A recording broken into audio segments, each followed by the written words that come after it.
por dentro das principais discussões que impactam seus investimentos e das análises de nossos especialistas sobre as movimentações do mercado financeiro. Falando nisso, nosso encontro é toda manhã, logo após a abertura do mercado. Entre nos canais oficiais do Itaú Personalité e envie suas dúvidas sobre recomendação de investimentos.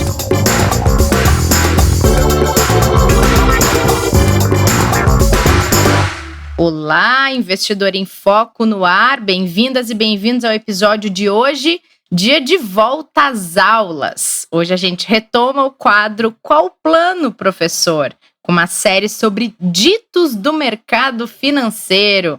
Se fosse vocês, segurava aí que a gente vai fazer uma breve passada pelo cenário econômico e já já o professor está aqui com a gente. Kleber, bom dia, boa tarde, boa noite, como você está? Oi, Rê, tudo bem? Olá, nossos ouvintes, nossas ouvintes, tudo bem? Feliz aí que estamos de volta às aulas, né? E vamos ver qual que é o começo aí do ano letivo com o nosso professor aí para 2021, que deve ter bastante coisa nova, né? É verdade, é isso que aí bom. mesmo, é isso aí mesmo. Tudo bem, professor? Tudo bem com vocês? Tudo bom, sim. Feliz ano novo 2021 para quem nos ouve, né? O primeiro programa nosso de Qual para um Professor desse. Tem que fazer redação das férias, professor? Ah, sim, minhas férias. Você tirou férias mesmo, né, Cléber? Eu tirei. Foi curtinha, mas tirei. Tá bom, eu tirei uma bem. semaninha também. Eu também tirei uma semaninha. Então a gente volta oficialmente com o nosso quadro hoje, já. Antes eu queria trazer 3 assuntos para falar com vocês aqui.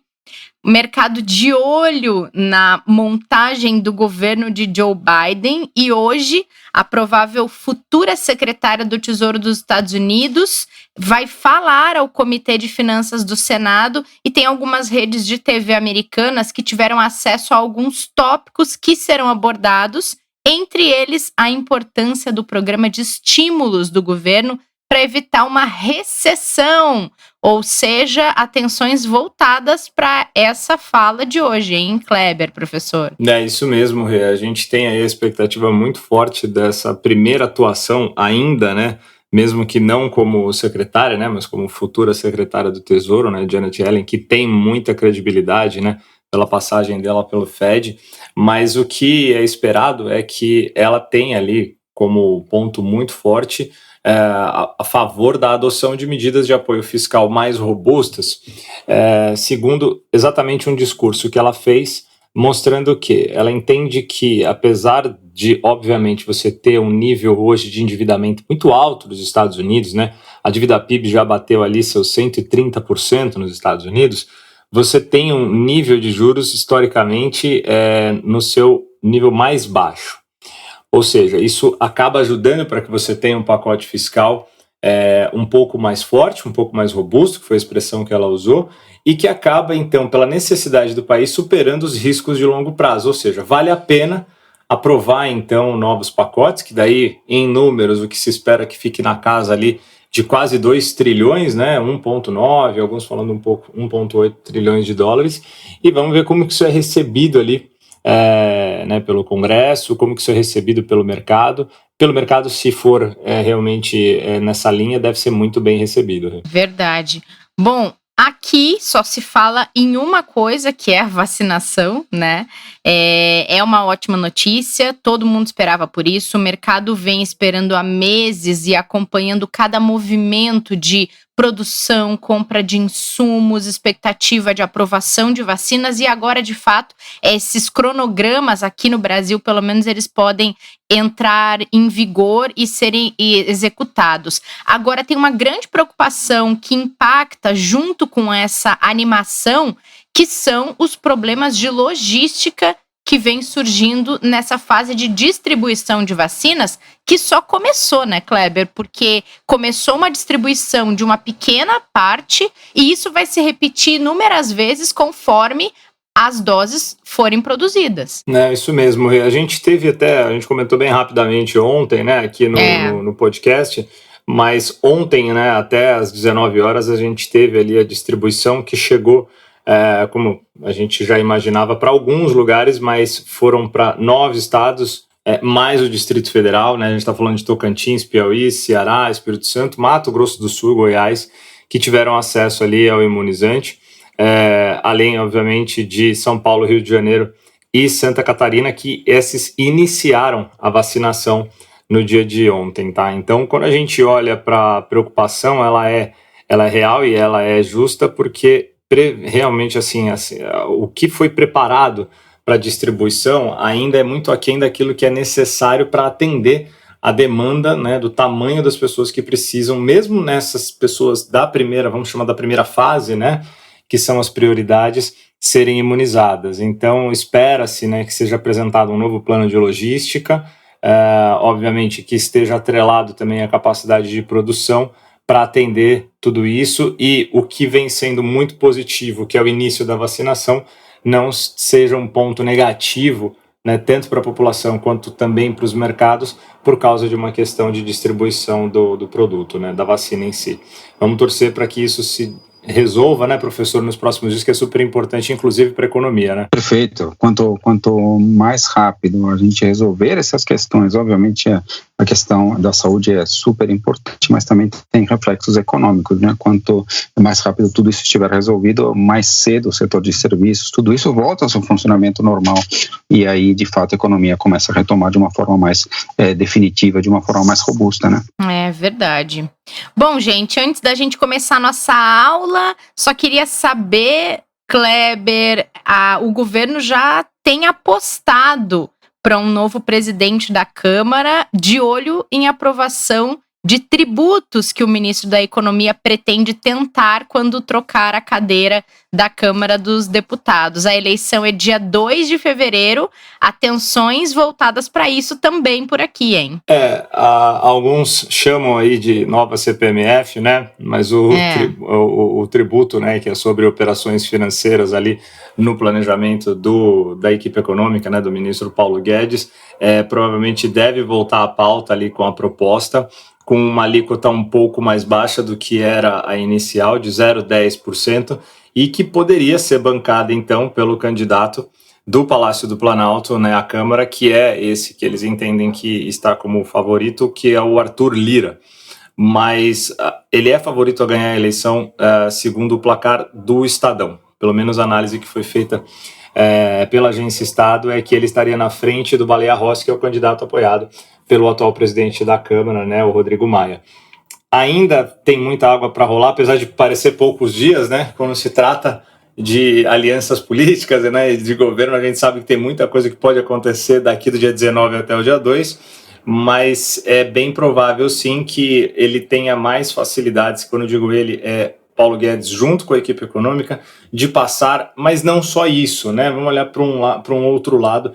Tem, obviamente, esse lado do tributo, mas outros planos econômicos da agenda, que é super importante, como as reformas e também um planejamento para que a gente volte a ter um desenvolvimento melhor do país, que ficou muito parado no segundo semestre do ano passado, seja favorável se você tiver ali, então, o presidente da Câmara mais voltado para o governo, né? Vamos só acompanhar um pouquinho mais os próximos dias aí, mas a notícia que saiu é que realmente essa expectativa traz aí para o investidor, então, deixar o alerta ligado que a gente pode, sim, ter um imposto novo aí nos próximos meses. A gente acompanha, como você bem disse, né, Kleber? Muita água vai rolar. E se tratando ainda de eleições no legislativo e de alianças políticas, cada dia é valioso, né?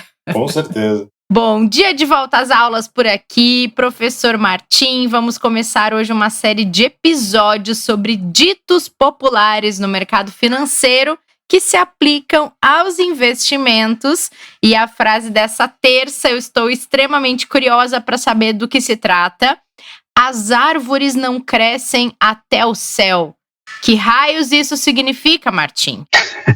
Pois é, essa frase aqui é muito usada nos Estados Unidos, no Brasil não tanto, apesar de a gente mesmo ter usado ela em alguns momentos, mas de fato é a questão que rentabilidades extraordinárias, que um desempenho excessivamente positivo de qualquer ativo, ele não vai durar para sempre. Ou seja, a árvore cresceu, mas não continuará crescendo indefinidamente para sempre, né? Acho que essa é a questão. As árvores não vão crescer até o céu.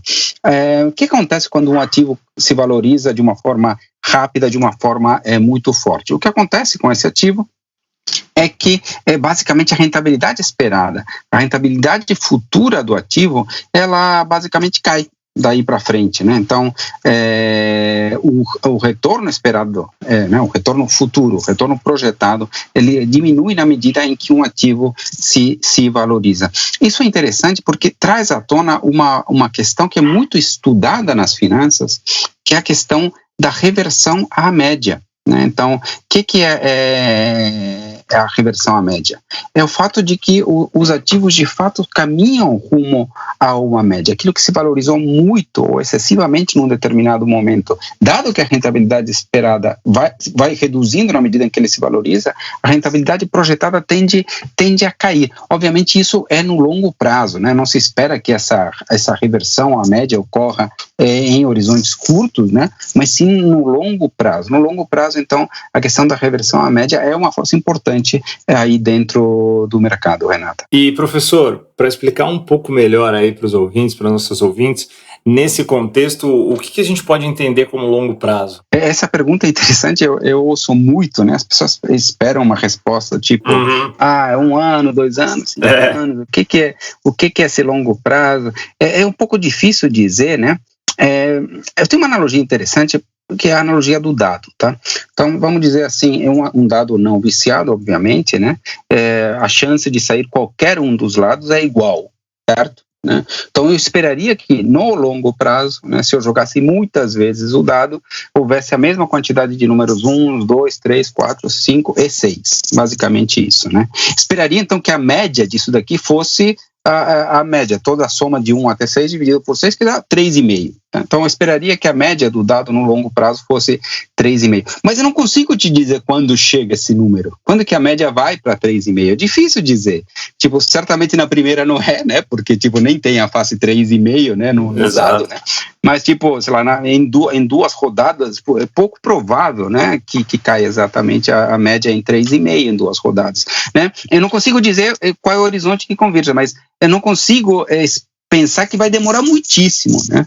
Então, sei lá, em 10, 15, né, rodadas, é provável que a gente já esteja muito perto dos 3,5, que seria a média. Então, com os investimentos é assim também. Eu não consigo dizer que em 6 meses, 12 meses, vai haver uma reversão à média, mas certamente eu não esperaria que demorasse tantas décadas, né, ou tantos anos, né, sei lá. A gente costuma trabalhar com que, no mínimo 1 ano, 2 anos, 3 anos, é possível, né, 1 ano talvez seja pouco, né, é possível, mas quanto mais os horizontes mais longos forem, mais a gente espera essa questão da reversão à média e mais espera que a gente chegue às rentabilidades de equilíbrio, que é a grande questão, né? A questão é, puxa vida, qual que é essa rentabilidade, né? Qual é a rentabilidade de equilíbrio de cada um dos ativos, né? Acho que esse é um ponto extremamente importante. E qual é, professor, essa média no mercado? O que é essa média no mercado? Exatamente, você pegou, essa é a média, é a rentabilidade de equilíbrio, a rentabilidade esperada, né? Então é o seguinte, essa rentabilidade não é, digamos assim, o risk-free, não é o CDI, não sei se, quando a gente fala que existe reversão à média, não quer dizer que tudo no longo prazo vai render igual ao CDI, por exemplo, né? A Selic, não é isso. A gente fala, essa média existe para cada ativo e ela é adequada ao seu nível de risco, né? Então, é o seguinte, ativos com riscos maiores têm uma rentabilidade de equilíbrio maior. E isso não é por uma crença, não é um ato de fé, é uma lógica que decorre da eficiência de mercado, que decorre de uma lógica de equilíbrio. Ou seja, se eu tenho 2 ativos com rentabilidades esperadas iguais, e um tem mais risco do que o outro, esse ativo ele vai ser vendido, o outro vai ser comprado, e na medida em que isso ocorre, aquele que é preferido, portanto, que já foi mais comprado, ele vai se valorizar e vai ter as suas rentabilidades inferiores àquele que tem um nível de risco maior. Então, o próprio mercado ajusta as rentabilidades para o nível de risco no longo prazo, desde, obviamente, que o mercado seja minimamente eficiente, né? Então, digamos assim, com o mercado sendo minimamente eficiente, a rentabilidade de todos os ativos acaba sendo aderente ao nível de risco de cada um desses ativos. Rei, eu não me aguento, eu vou fazer pergunta que eu não sei se eu vou ganhar ponto ou se eu vou deixar o professor bravo, né? Mas tudo bem. Que é meio difícil, mas vamos lá. Aí, professor, dado tudo isso, acho que a primeira coisa, né, explicar um pouquinho melhor, né, o que significa um mercado ser eficiente. Agora, a pergunta em si é, os mercados, você entende que eles são eficientes? Boa pergunta. Não, acho que essa pergunta é uma nota 10, porque essa é uma das perguntas mais relevantes no mundo das finanças. Na primeira aula, ainda imagina. Deu bem, não vou dar a nota, porque não é justo, mas já ganhou uma estrelinha aqui, tá bom?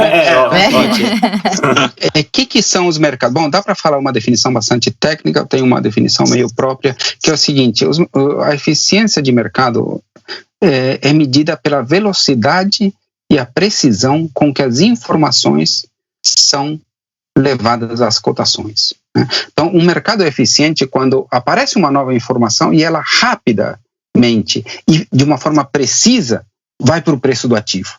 Então, se o mercado precifica corretamente e rapidamente, o mercado é eficiente. Essa é uma definição boa. Então, saiu uma notícia nova. Puxa vida, que impacta o mercado, que impacta o ativo. Se em poucos segundos, né, em pouco intervalo de tempo, essa informação foi refletida corretamente no preço, esse mercado é eficiente. Interessante. Agora, a questão aqui é que há mercados mais eficientes e há mercados menos eficientes.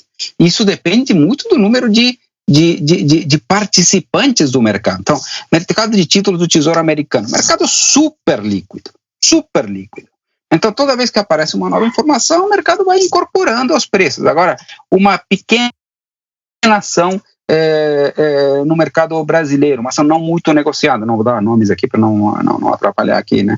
Mas é o seguinte, uma ação pequena de um mercado ainda menor, né? Em alguma bolsa latino-americana, provavelmente ele não tem o mesmo nível de eficiência, pode demorar para se precificar, porque são poucos analistas estudando, né?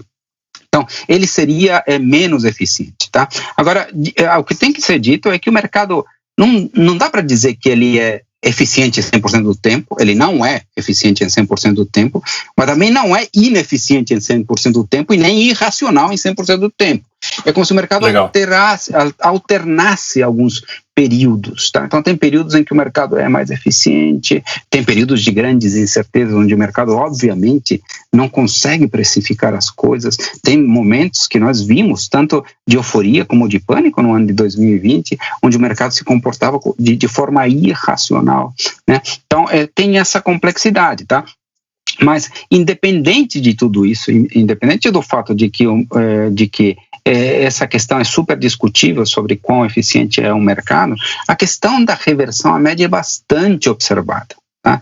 E é uma interação super interessante entre os agentes econômicos, entre as suas preocupações, entre os vieses de cada um, né? O mercado realmente é bastante complexo, ele não é 100% quantitativo, né? Acho que tem muito aqui de psicologia do mercado, né? Uhum. Acho que é por isso mesmo que o mercado é tão interessante e tão bonito. Legal. Que legal. Deixa eu tirar uma dúvida com vocês. Agora eu estava pensando que várias vezes o pessoal da corretora vem com frequência aqui no podcast falar um pouquinho sobre ações e falam às vezes sobre a carteira Top 5. Teve uma ocasião, Martim, que eles trouxeram... mostraram que houve uma troca na carteira Top 5. Eles entenderam que deveriam substituir a ação X pela ação Y, e um dos argumentos que eu lembro que um desses episódios eles trouxeram foi: a gente entende que a ação X não tem mais tanto espaço para alta porque ela já subiu demais. Seria uma dessas árvores que não vão até o céu, nesse caso? Sim, provavelmente Entendi. É isso mesmo, né? Então, o que aconteceu é exatamente isso. Então, vamos dizer, o ativo se valorizou muito. Ótimo, é um bom ativo, ele se valorizou, maravilha, Sim. Quem tinha na carteira deve estar contente, ótimo, mas o mercado de investimento é sempre ir daqui para frente. Essa é a pergunta que sempre está no mercado, né? Uhum. Tipo, olhar o que rendeu mais para trás, explicar por que algo rendeu mais, é fácil, mas ir daqui para frente. Esse ir daqui para frente é uma rentabilidade que é sempre menor, quanto mais o ativo vem se valorizando, ou quanto mais caro está o ativo no presente. Então, há muitas vezes empresas de altíssima qualidade, mas que já têm toda essa qualidade, todo esse potencial refletido no seu preço, e as rentabilidades esperadas às vezes são inferiores. Então, é muito provável Entendi. Que exatamente isso tenha acontecido. A árvore já cresceu o suficiente, e talvez haja agora árvores que tenham potencial de crescimento maior daqui para frente. Apenas isso. Isso Exato. Não faz com que algum ativo seja melhor ou menor, não. Significa sobre quanto daquele futuro bom quanto daquele bom desempenho já está refletido no preço e quanto ainda não está refletido no preço. Professor, dá uma estrelinha para Renata por essa última pergunta. Deu uma estrelinha também. Obrigada. Eu estou colocando aqui, ó, no meu painel aqui, ó, já está 1-1 aqui, então, hein? Podia ter uma competição entre vocês, hein? Ó, já está um aqui para Renata e um para o Kleber, hein? Tá bom. Então isso aí. A gente vai se esforçar agora nós pela estamos entrando no mercado financeiro de verdade. É assim que funciona. Estamos no clima, Kleber. Tá anotado aqui, já coloquei aqui um post-it aqui no meu painel aqui para ir controlando isso. Muito bom, até o final do ano ou a gente se mata ou a gente vira amigo. Muito bom, professor, adorei. Semana que vem a gente tem mais, então, um dito do mercado para falar aqui, né? É isso aí, já separamos vários aí, vão ser, né, toda semana vamos ir comentando alguns aí. Muito bom, combinadíssimo, obrigada e bom retorno.